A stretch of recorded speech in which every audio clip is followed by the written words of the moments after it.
So when you're making steps to improve yourself, don't try to go all in and do a complete renovation and a complete makeover of yourself, all right?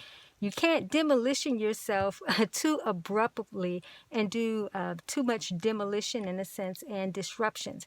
So it's best to kind of start with one or two things, right, that you want to shift and you want to change, and start leaning into those, right? Because you have to really develop yourself in new ways to build different levels of character, within yourself, disciplines, I should say. But if you try to actually jump all in and start doing too many things and think, I'm just going to change myself, overnight because I seen somebody do this X, Y, and Z. Let me tell you something. There's a difference between that microwave type of process and that crock pot, that simmer type of process, or a longer cooking type of process, meaning not maybe as long as a crock pot. But all this, let me pop it in the microwave type of get myself together and get fixed. No.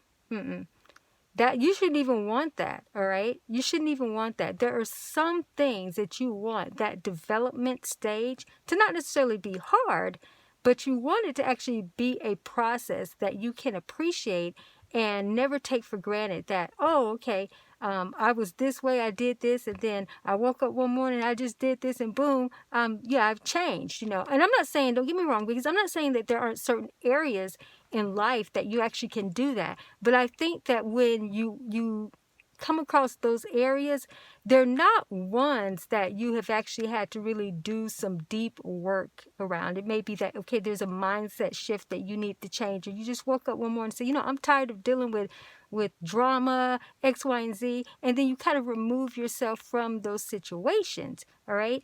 And you can see some rapid change within just making those shifts. But even with that, sometimes that takes some time too, because sometimes people are so used to drama that once they step away from it, they don't know actually how to exist without the drama being there. So a lot of times they'll create scenarios and they're right back in the same situation.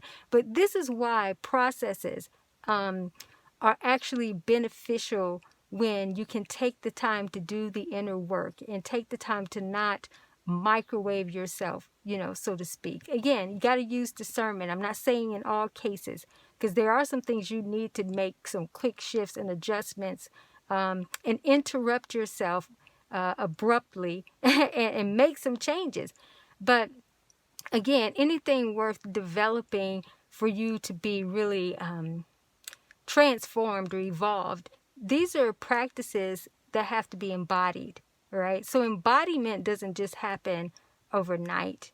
And I'm not saying that it takes a long time, but you really got to think about this, all right?